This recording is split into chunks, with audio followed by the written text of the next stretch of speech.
Kalau wahyu yang dimaksud di sana itu adalah wahyu kudus lah. Di sini adalah wahyu terima. Kudus itu kan artinya suci. Ya. Kalau terima, arep dianggap suci yang ono, arep ora yang ono. Yang penting saya menerima kodrat dari Yang Maha Kuasa. Nun sewu Mbah, terkait kelanjutan Wahyu Makutoromo, sebelumnya panjenengan menyampaikan bahwa Wahyu Makutoromo itu nitis kepada Raden Wijaya. Nah itu bagaimana ceritanya itu? Tapi uluk salam yo atur bagyo Wisnu Nusantara. Om wilahing jati nukuni hajat-hajate leluhur Nusantara tapi uluk salamun. Kalau diceritakan ke sana ya panjang banget mas. Artinya ini dari kan Wahyu Makutoromo itu dari zaman Katewatan. Nah, terus zaman Katewatan dimulai sempurnanya turunan dewa yang bisa ngambah bumi itu dari Sri Aji Joyoboyo itu. Terus dianukan dengan turunan Aji Saka menurunkan Angling Dharma. Angling Dharma ini yang pertama menerima wahyu Cakraningrat sehingga wis dinas sudah dinas bahwasanya Trah Tumetrah yang menjadi raja itu adalah turunan Angling Dharma. Terus Angling Dharma ini kaitannya dengan Singosari Kenarok, yang jelas Kenarok adalah turunan Angling Dharma. Siapa Kenarok itu kan nggak jelas itu anaknya siapa itu. Yang tahu ya diasuh oleh pendeta atau resi atau begawan Lohgawa dari desa Pangkur apa desa mana itu. Nah terus ketika Singosari kebesaran kerajaan Singosari itu masih lokal nggak? Ya masih cakupannya lokal Pak. Lokal ya. Nah, terus yang ke sana lokal kan masih kan. Karena itu belum menyatunya antara, saya kan katakan ya namanya Wahyu Cakraningrat dan Wahyu Makutoromo, atau lebih mudahnya itu kalau dikatakan Paniti Sing Wisnu Manjalmo itu kesulitan. Jadi ya udah Wahyu Cakraningrat dan Wahyu Makutoromo atau Paniti Sing Wisnu Manjalmo itu nggak bisa dipisahkan.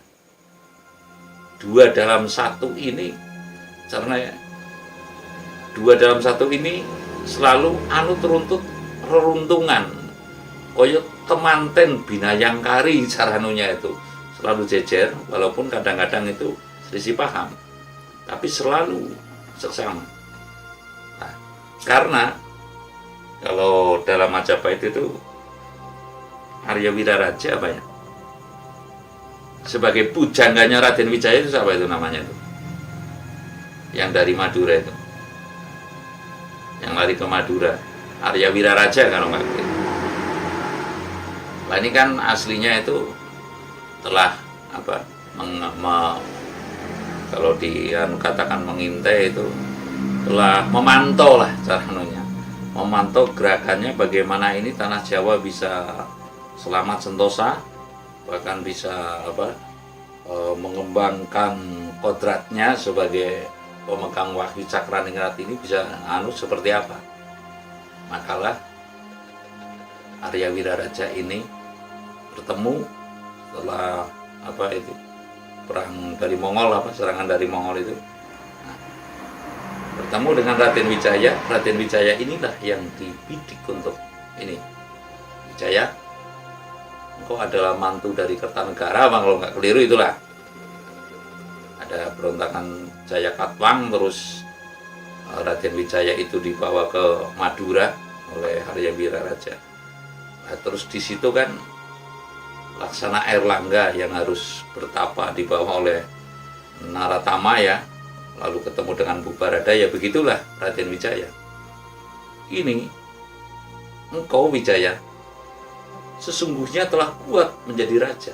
Namun raja ini, Wahyu Keprabon sudah ada, pendampingnya dari Wahyu Keprabon ini, Makutarama ini belum ada yang menerima gitu loh.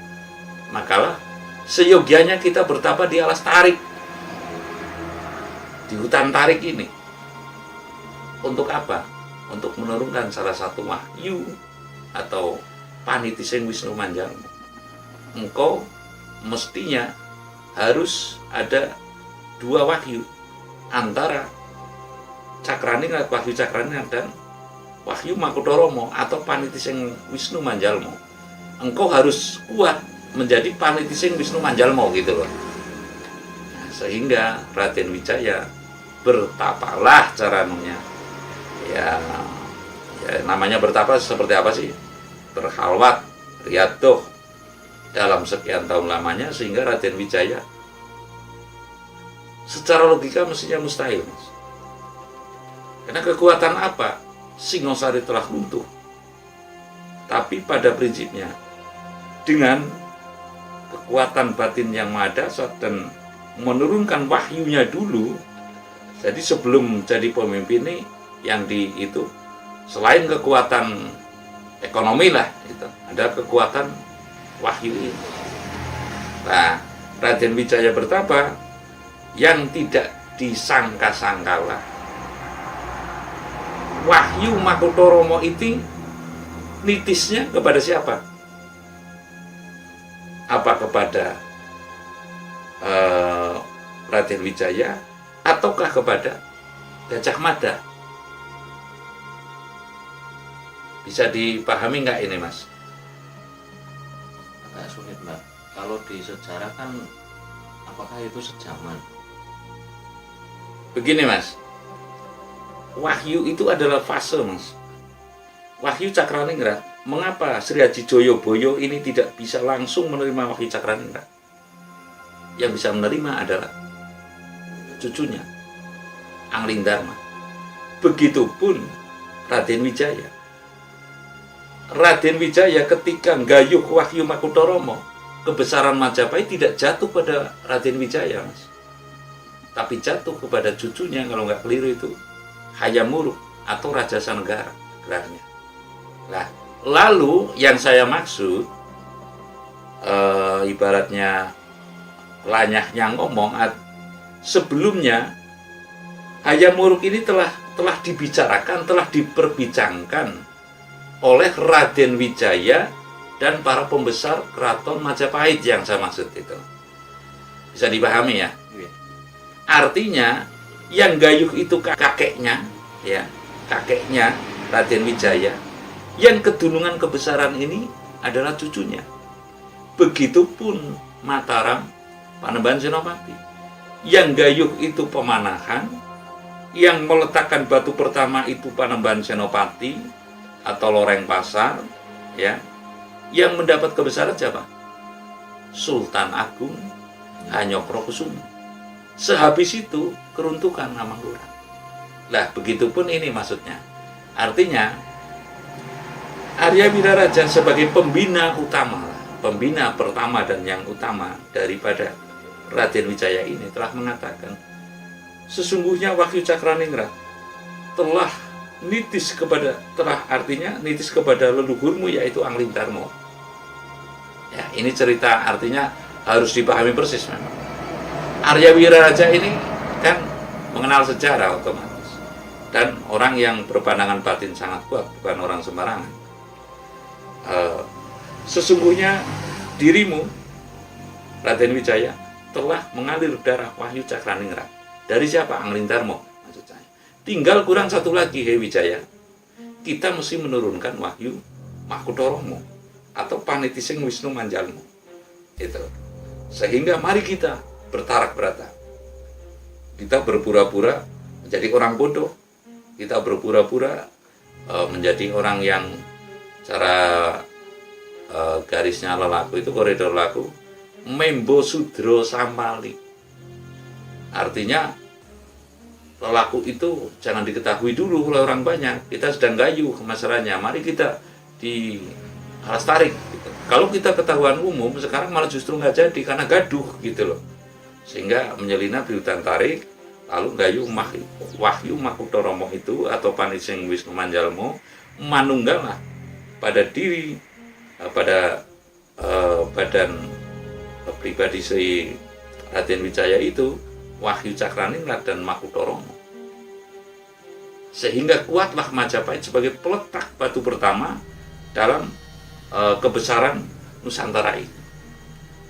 Nah, kebesarannya itu tidak langsung tapi kepada cucunya Prabu Hayam Wuruk.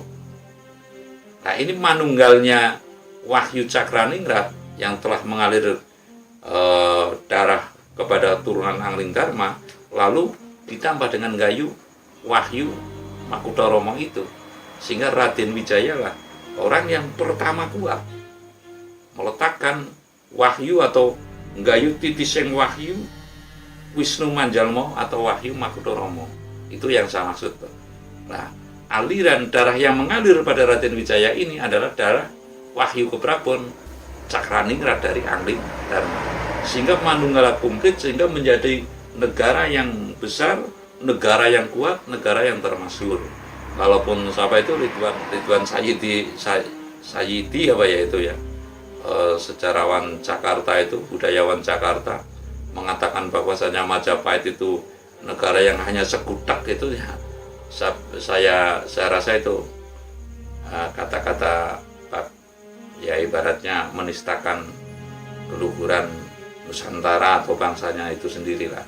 Artinya memang kalau kita sudah toh ini sudah melegenda, telah diakui oleh masyarakat dan bangsa kita sebagai kebesaran, semestinya tidak terjadi yang demikian. Dan bukti-bukti lain yang lebih, kalau saya lihat itu ya, ini sedikit saya mengulas Ridwan siapa namanya, Ridwan Saidi itu, bahwasanya dia kan ada tanda tanya lah, mengapa kok yang dibesar-besarkan itu selalu orang Jawa gitu loh. Nah, ini yang saya maksud, nanti saya akan mengatakan ibaratnya mengapa demikian, karena dulu nestapanya orang Jawa juga luar biasa ibaratnya, yang mengawali turunnya Wahyu, yang mengawali turunnya tulisan-tulisan Jawa, yang merakit tembang Mojopat itu kan dari suku Jawa, bukan berarti saya mengaku, yang mengayomi pelarian dari sana juga suku Jawa. Artinya memang keprihatinan inilah yang sehingga dinas oleh alam, dinas itu ditentukan oleh alam dengan daya keprihatinannya, lalu menerima anugerah Wahyu Cakraningrat dan termasuk Wahyu Makutoromo itu manunggal, sehingga terbentuklah negara nasional yang kedua ya setelah Sriwijaya. Tapi yang jelas di Pulau Jawa, negara yang pertama besar adalah Kerajaan Majapahit. Kerajaan Majapahit inilah yang telah resmi manunggalnya Wahyu Cakraningrat dan Panicing Wisnu Manjalmo atau Wahyu Makutoromo, yang sekaligus di dalam Wahyu Makutoromo itu membawa ajaran Hasto Broto. Jadi Wahyu Makutoromo membawa ajaran Hasto Broto, sehingga pemimpin itu sudah betul-betul punya wibawa Hasto Broto, tidak canggung lagi, artinya sudah komplit antara Wahyu Keprabon sebagai darah yang mengalir, darah ningrat, Wahyu Cakraningrat. Wahyu Cakraningrat ini adalah wahyu yang mengheningkan kehidupan orang banyak, tapi tidak kuat manakala tidak didukung oleh Wahyu Makutoromo itu. Lalu ini Mbak, sekilas saja nih, Wahyu Keprabon. Nah, itu kita bicara wahyu kan kadang di kalangan lain ada yang menyinggung istilah wahyu itu hanya untuk para utusan. Ya, istilahnya ada wahyu kenabian, apakah itu berbeda atau bagaimana dalam pandangan sekilas panjenengan? Begini Mas, saya sudah mengatakan, artinya yang belum diketahui oleh orang banyak ini ya. Artinya garis kenabian itu dimulai dari Kanjeng Nabi Sis yang menurunkan Sayyid Anwas, menurunkan para nabi, dan Sayyid Anwar yang menurunkan para dewa, begitu loh. Artinya ini kalau digabungkan, yaitu masing-masing nanti terjadi pengakuan. Tapi yang jelas saya saya sering mengatakan, dan saya sudah sering mengatakan, mengapa dari India sampai Selandia Baru, Afrika itu nggak ada ibaratnya sejarah Nabi yang terlahir dari situ gitu loh maksudnya. Termasuk di Indonesia, termasuk Papua Nugini, termasuk Asia Pasifik itu nggak ada, Mas. Ini karena memang ada dua garis ini.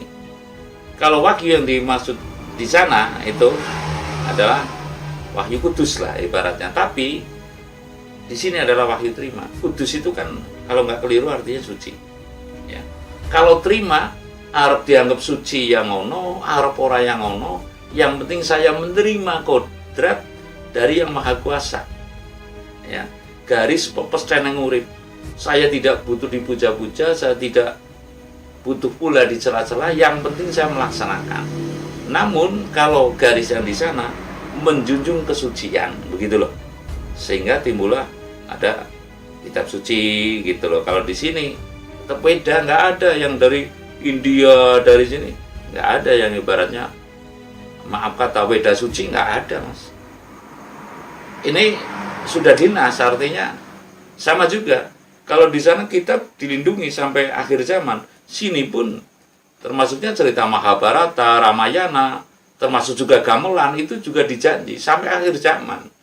Lah ini mungkin yang dikatakan bukan berlomba-lomba dalam kebaikan, nanti menunggu hari akhir. Bagaimana keputusan yang maha kuasa ini? Jadi kita juga tidak bisa mencela sana, sana pun juga tidak bisa mencela sini.